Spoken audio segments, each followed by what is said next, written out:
মোৰ নাম হেমপ্ৰভা কলিতা। মই এই বছৰ অসম লোকসেৱা আয়োগৰ CC পৰীক্ষাত 52 সংখ্যক স্থান পাইছো, ACS ৰেংক 52। কেনেকুৱা অনুভৱ হৈছে এতিয়া? এতিয়া খুব ভাল লাগিছে, যিটো বিচাৰিছো সেইটো পাইছো, যাৰ বাবে মই কষ্ট কৰি আছিলো প্ৰায় 2020 চনৰ পৰা, তো সেইটো পাই মই সুখী হৈছো।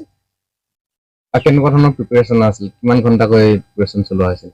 তেনেদৰে কোনো ঘণ্টা নাছিল, একচুৱেলি মোৰ যেতিয়া মন যায় মই তেতিয়া পঢ়িছিলো, যিহেতু মই ইয়াৰ কাৰণেই পঢ়িছিলো, মুঠতে ৰেগুলাৰ ষ্টাডি কৰিবলৈ চাইছিলো। হয়, বিশেষকৈ কাক ধন্যবাদ জনাবা এতিয়া? মোৰ ফেমিলিক, মোৰ পৰিয়ালক, সকলোকে, গাঁৱৰ মানুহকো, মোৰ শিক্ষাগুৰুসকলক, সকলোকে ধন্যবাদ জনাব বিচাৰো। নতুনকৈ যিসকলে APSC হওক বা প্ৰস্তুতি চলাব, তেখেতলোকক কি এডভাইচ? তেখেতলোকে নিজক বিশ্বাস কৰি মুঠতে কষ্ট কৰি যাব লাগে, ৰেগুলাৰ পঢ়িব লাগে, তেনেহলে নিশ্চয়কৈ পাৰিব। মোৰ স্কুলীয়া শিক্ষা বিষ্ণুপুৰ কলিতা গাঁও প্ৰাথমিক বিদ্যালয়ত কৰিছো, তাৰপিছত বিষ্ণুপুৰ মধ্য ইংৰাজী বিদ্যালয়ত, তাৰপিছত হাই স্কুল পঢ়িছো মই জামুগুৰি পাছালি উচ্চ মাধ্যমিক বিদ্যালয়ৰ পৰা, আৰু ধেমাজি মহাবিদ্যালয়ৰ পৰা মই ফিজিক্সত গ্ৰেজুৱেশ্যন হৈছো, তাৰপিছত 2020 বৰ্ষত পোষ্ট গ্ৰেজুৱেশ্যন কৰিছো ডিব্ৰুগড় ইউনিভাৰ্চিটিৰ পৰা। যিহেতু 2020 চনৰ পৰা প্ৰস্তুতি চলাই থকা বুলি ইতিমধ্যে জানিবলৈ দিছে ন? মাজত যথেষ্ট হতাশা আহিছে, এই হতাশাসমূহ কেনেধৰণে দূৰ কৰা হৈছে? হতাশা আহে কেতিয়াবা, কিন্তু যিটো কাম কৰিম সেইটো কৰিবই লাগিব। ৰেগুলাৰ কৰি গৈছিলো, মুঠতে ভগৱানৰ ওপৰত বিশ্বাস ৰাখি যে মই কৰিব পাৰিব লাগিব। মই কোচিং লোৱা নাছিলো, মই নিজেই সেল্ফ ষ্টাডি কৰিছিলো। বহুত মানে ভগৱানৰ আশীৰ্বাদ আৰু যথেষ্ট কষ্টও কৰিছে, সেইকাৰণে আজি হয় এই পৰ্যায়ত যাবলৈ সক্ষম হৈছে। ছোৱালীজনী কেনেধৰণে সহায় কৰিছে?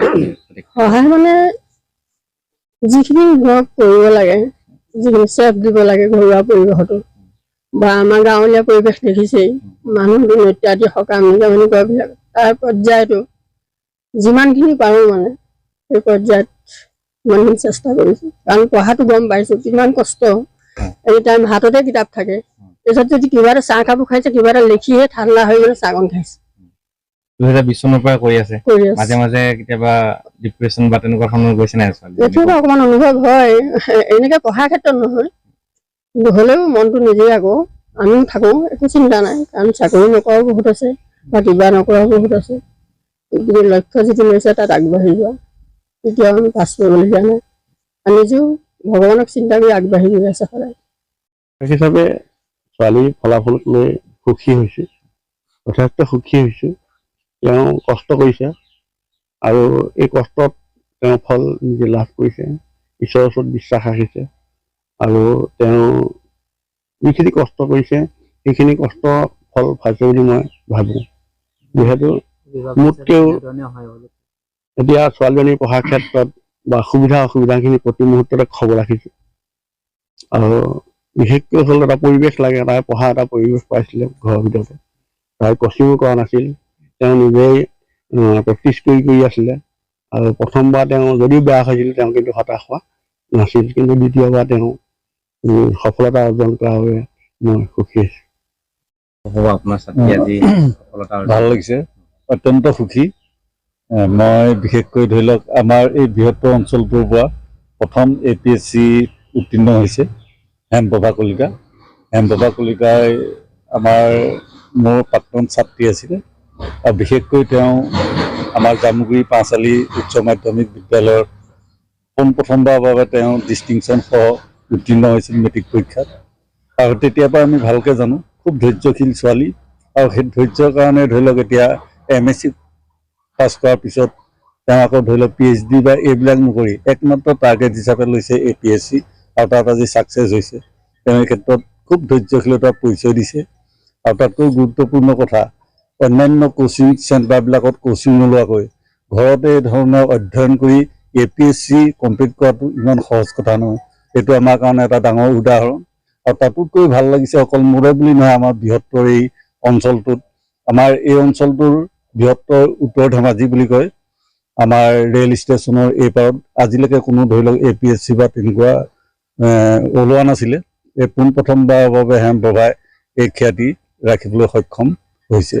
আৰু হয়, মোৰ 32 বছৰীয়া শিক্ষকতা জীৱনত মই আমাৰ বহুখিনি মেধাৱী ছাত্ৰ ছাত্ৰী ওলাইছে স্কুলৰ পৰা, মোৰ হাতৰ মোৰ যোগেদিও মই গোটেইখিনি পাইছোঁ। কিন্তু এই APSC কমপ্লিট কৰা আজিলৈকে নাছিলে।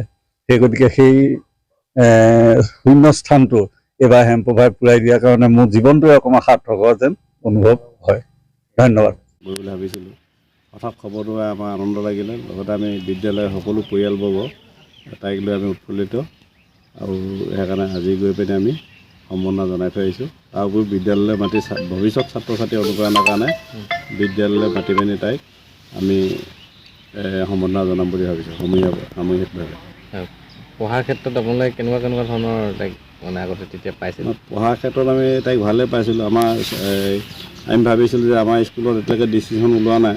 2013 চনত যেতিয়া তাই মেট্ৰিক দিছিলে, তেতিয়া আমি ভাবিছোঁ তাই প্ৰথম ডিষ্টিংশ্যন হ'ব নেকি, আৰু সেইমতে আমাৰ স্কুলৰ পৰাও ডিষ্টিংশ্যন হ'ল, প্লাছ আমাৰ টেক্সি চেণ্টাৰৰ পৰাও প্ৰথম ডিষ্টিংশ্যন তাই পায় কলিতাই। আৰু বৰ্তমান এতিয়া তাই APSC 52 নম্বৰ ৰেংকত পাছ কৰিছে। গতিকে আমি বহুত নিশ্চয় আনন্দিত হৈছোঁ গোটেই পৰিয়ালবোৰ। নিশ্চয় আমি দীনবন্ধু সাহায্য নিয়াস মানুহে মানুহৰ বাবে আমাৰ লক্ষ্যৰ উদ্দেশ্য আছিলে এই পিছপৰা অঞ্চলটোৰ পৰা যাতে আমি মেধাৰ সৃষ্টি কৰিব পাৰোঁ। আজি আমি সঁচাকৈয়ে গৌৰৱান্বিত যে আমাৰ দীনবন্ধু সাহায্য ন্যাসৰ এজন আজীৱন সদস্য জয়ৰাম কলিতা দেৱৰ মাজু কন্যা হেমপ্ৰভা কলিতাই অসম লোকসেৱা আয়োগৰ শেষ পৰীক্ষাটোত 52 নং পজিশ্যন লৈ অঞ্চলটোলৈ, বৃহত্তৰ অঞ্চলটোলৈ গৌৰৱ কঢ়িয়াই অনাৰ বাবে দীনবন্ধু সাহায্য ন্যাসৰ সমূহ কৰ্মকৰ্তাৰ হৈ আমি সভাপতি সম্পাদক প্ৰমুখ্য সকলোৱেই তেখেতক আমি আশীৰ্বাদ জনাইছোঁ। আমাৰ লক্ষ্যৰ উদ্দেশ্য আছে যে তেখেতৰ যি অৱদান, সেই অৱদান যাতে অদূৰ ভৱিষ্যতে এই অঞ্চলটোক উত্তৰণৰ দিশত আগবঢ়াই নিয়াত তেখেতৰ আমি যিখিনি কৰণীয় সেইখিনি যাতে আমি পাম।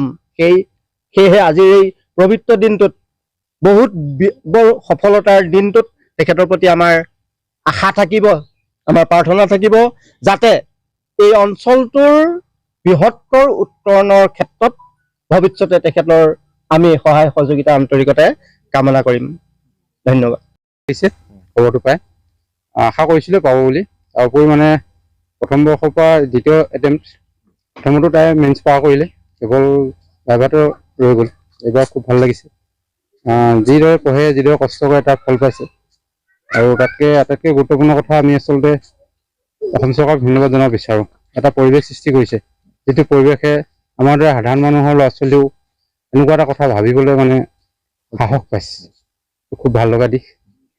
এনেকুৱাৰ পৰা আনে অনুপ্ৰেৰণা পাব লাগে, বাকী ল'ৰা ছোৱালীবোৰ আগবাঢ়ি যাব লাগে, খুব ভাল হ'ব। হিচাপে কেনেকৈ সহায় মানে বিশেষ কি কৰিম, তাই নিজে যথেষ্ট পঢ়িয়ে থাকে।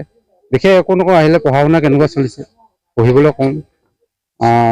আচলতে যেতিয়া নিজেই এটা লক্ষ্য লয়, তাৰ প্ৰতি নিজৰ যেতিয়া দায়বদ্ধতাটো থাকে, খুব মানে চিন্তাটো খুব ভাল।